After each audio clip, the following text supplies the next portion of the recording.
Hello everyone, હું મેહુલ સરાફ સૌનું સ્વાગત કરું છું મારી ચેનલ ધ બ્રાઇટર્સમાં.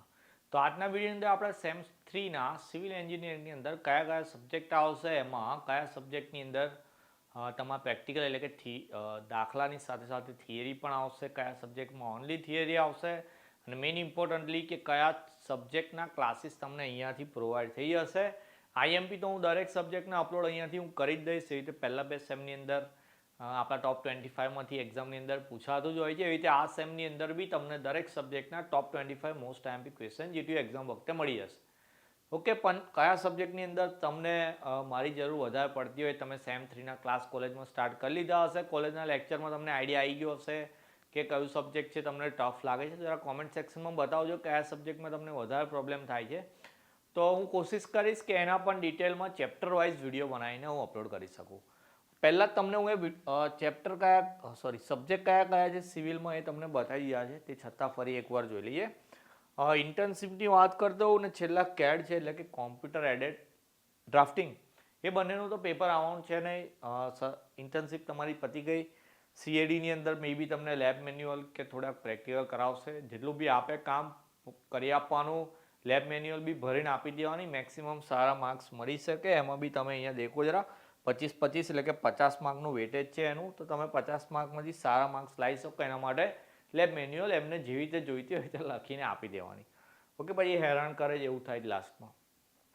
બીજા સબ્જેક્ટની વાત કરીએ, 4 સબ્જેક્ટ ખાલી ભણવાના છે, જેમાં પહેલો મેઇન સબ્જેક્ટ તમારો સિવિલ એન્જિનિયરિંગની લાઇનની અંદર કે જે સર્વેઇંગ છે. સિવિલ એન્જિનિયરિંગની લાઇન તમે લીધી હશે એટલે તમને એવું ખબર તો હશે જ કે સર્વેઇંગ શું છે. તો એના તમને પ્રેક્ટિકલ બી કરાવતા હશે. એની અંદર કઈ કઈ વસ્તુ આવે મને પર્સનલી નહીં ખબર વધારે સર્વેઇંગ વિશે, પણ મે બી તમને થોડી ઘણી આઈડિયા હશે. પણ જો તમને સર્વેઇંગના ચાલો પહેલાં વાત કરીએ સર્વેઇંગમાં કેટલા ચેપ્ટર છે, કયું ચેપ્ટર કેટલા માર્કનું છે, પછી આગળ વાત કરું. તો સર્વેઇંગની અંદર તમે દેખો તો જરા તમારો ટોટલ ચેપ્ટર છે અહીંયા. ઓકે, ટોટલ તમારા 6 ચેપ્ટર છે. ઓકે, 6 ચેપ્ટરની અંદર પહેલું છેલ્લું ચેપ્ટર છે એ તો ખાલી ઇન્ટ્રોડક્શન ટાઈપ છે કે 4 ને 6 માર્કનું છે. અને વચ્ચેના જે 4 ચેપ્ટર છે તમારા મેઇન છે, જેમાં 5મું ચેપ્ટર જે છે થિયોડોલાઇટ ટ્રાન્સવર્સ, જે 20 માર્કનું ચેપ્ટર છે. અને એની ઉપર જે 16 માર્કનું ચેપ્ટર છે લેવલિંગ એન્ડ કોન્ટર્સ વાંચતા નહીં આવડતું જરા, પહેલી વાર જોયો આ શબ્દ. ઓકે, તો જે રીતે તમે અહીંયા જોઈ શકો કે આ સબ્જેક્ટ થોડો મારા માટે નવો છે, મને થોડો આઈડિયા નથી, પણ તમારી માટે હું આ સબ્જેક્ટનું થોડું ઘણું નોલેજ, થોડું ઘણું શીખીને એના બી વિડીયો અપલોડ કરી શકું છું.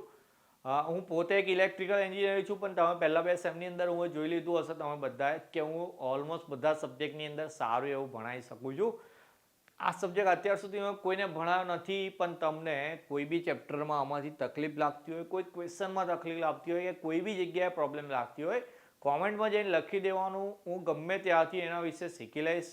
મારા કલીગ્સ છે જે છે અમુક સિવિલ એન્જિનિયર છે, એના પાસેથી હું શીખી લઈશ, પણ હું તમને એ વસ્તુ શીખવાડી દઈશ. ઓકે, તો કોઈ બી જગ્યાએ એવું ગભરાવાનું નહીં, પૂછી લેવાનું, બેશરમ બની જવાનું, થોડું એમાં ગભરાવાનું નહીં, શીખવા માટે જ. મોસની વાત કરીએ. ઓકે, ચાલો. મોસ જે છે જેવી રીતે મિકેનિકલની અંદર સોમ કરીને સબ્જેક્ટ આવે, સ્ટ્રેન્થ ઓફ મટીરિયલ, એવો જ આ મોસ છે. આમાં થોડી વધારે મહેનત જોઈશે તમારે, દાખલા બી આવશે થોડુંક. ઓકે, આમાં ચેપ્ટર્સની વાત કરી લઈએ તો પહેલા 5 જે ચેપ્ટર છે, direct stress and strain, moment of inertia, SFBM, bending, shear stress and beam, slope and deflection. તો આ જે 5 ચેપ્ટર છે એ તમારા નહીં, મિકેનિકલની અંદર જે સબ્જેક્ટ છે સ્ટ્રેન્થ ઓફ મટીરિયલ એટલે કે સોમ, તો આ 5 ચેપ્ટર ને એ 5 ચેપ્ટર બંને સેમ છે, વેટેજ બી સેમ છે, ખાલી છેલ્લા 2 ચેપ્ટર અલગ છે તમારા. તો 5 ચેપ્ટરના વિડીયો તમને મળી જશે થ્રુઆઉટ, બધા દાખલા સાથે. ઓકે, સબ્જેક્ટ મારો ફેવરેટ છે, કારણ કે બધા એવું કહે કે ડિપ્લોમા એન્જિનિયરિંગમાં સૌથી હાર્ડ સબ્જેક્ટ એટલે મોસ કે સોમ. તો હાર્ડ સબ્જેક્ટ મને વધારે ગમે છે, એટલે પહેલા 2 સેમમાં તમે મેથ્સમાં જોઈ લીધું હશે. જ્યાં દાખલા આવે એટલે ત્યાં આપણને બહુ મજા આવે. તો જેટલી બી ટાઈપના દાખલા આવશે બધા દાખલા હું તમને શીખવાડી દઈશ. તો સર્વેઇંગ સાથે સાથે બીજો ઇમ્પોર્ટન્ટ ને થોડો હાર્ડ ટફ સબ્જેક્ટ તમારો મોસ થઈ ગયો. એની સિવાયના જે સબ્જેક્ટ છે ઇઝી સબ્જેક્ટ હશે, કે જેની અંદર તમે જોઈ શકો એક કે બે જ અઘરા હોય, બધા અઘરા ના હોય. કન્સ્ટ્રક્શન મટીરિયલ એન્ડ ટેકનોલોજી, તો મટીરિયલ કયા કયા યુઝ થાય, કઈ કઈ ટેકનોલોજી યુઝ થાય. તમારી સિવિલ એટલે તમે લોકો બિલ્ડર કહેવાય ને, તો તમારે બિલ્ડિંગ બનાવવા માટે જે વસ્તુની જરૂર પડતી એ બધી વસ્તુ અહીંયા તમને થિયરિટિકલ સમજાવવાની આવશે, એમાં દાખલા નહીં આવે. હાઇડ્રોલિક છે તો હાઇડ્રોલિકની અંદર મશીન આવશે કે હાઇડ્રોલિક પ્રેસ શું આવે, હાઇડ્રોલિક લિફ્ટ શું આવે, હાઇડ્રોલિક એક્યુમ્યુલેટર શું આવે, થોડી ઘણી આઈડિયા છે. આ બી શીખવાડેલું છે મેં, તો આની અંદર બી હું તમારી હેલ્પ કરી શકું છું. કાંઈ પેલું સર્વેઇંગ વાળું છે એ તમારે જોઈ લેવાનું છે. ચેપ્ટરની વાત કરીએ, ચેપ્ટર 4 જ છે, pressure measurement and hydrostatic pressure, hydrokinetics ને હાઇડ્રોડાયનેમિક્સ, ફ્લો થ્રુ પાઇપ્સ ને ફ્લો થ્રુ ઓપન ચેનલ. 4 જ ચેપ્ટર 70 માર્કના, છેલ્લા 2 20 માર્કના, એટલે 40 માર્કના તો 2 ચેપ્ટર છે તમારા, 16 14 એટલે 30 70 માર્કના છે. 4 ચેપ્ટર છે, બહુ અઘરા નહીં હોય. દાખલા કયા ચેપ્ટરમાં જોઈ લઈએ જરા, અહીંયા લખેલું છે કે આ બહુ તો મેં શીખવાડેલું છે, આ તો બહુ અઘરું છે નહીં. ચલો આના બી વિડીયો હું પ્રોવાઈડ કરી આપીશ તમને. ઓકે ચલો વાંધો નહીં આવે આમાં બી. ચાલો તમારા તો કેટલા 4 જ સબ્જેક્ટ ભણવાના હતા, 4-4ની ચર્ચા આપણે કરી લીધી. ઓકે ફરી એકવાર કહી દઉં કે પહેલા 2 સબ્જેક્ટ આપણા સર્વેઇંગ ને મોસ્ટની અંદર થોડું ઘણું ધ્યાન વધારે આપજો. કોલેજના લેક્ચરમાં એવું મન બનાવી નહીં જવાનું કે કોલેજમાં બરાબર નહીં ભણાવતા એવું.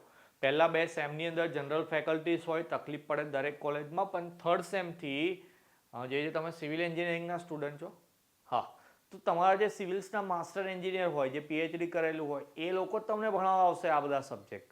તો એમની પાસે તો બહુ જ નોલેજ હશે, તો પછી એ લોકો તમને સારું એવું જ ભણાવશે. હા ઠીક છે, કોઈકને ભણાવતા ના આવડતું એ અલગ વાત છે, પણ એ લોકો પાસે નોલેજ તો બહુ જ હશે. તો તમારા જેટલા બી અહીંયા જે સબ્જેક્ટ છે 4-4ના લેક્ચર્સ ભરવાના, અટેન્ડ કરવાના, બોર નહીં થવાનું એવી રીતે. ત્યાંથી બી જેટલું નોલેજ મળે એટલું લઈ લેવાનું, બીજું થોડું નોલેજ મેં આપી દઈશ, થોડું તમારે વાંચી લેવાનું. એવી રીતે આપણે સારા માર્ક્સ, સારા એસપીઆઈ લાવી શકીએ. પહેલા સેમમાં ભૂલ કરી દીધી હોય, પણ આ સેમથી ભૂલ નથી કરવાની.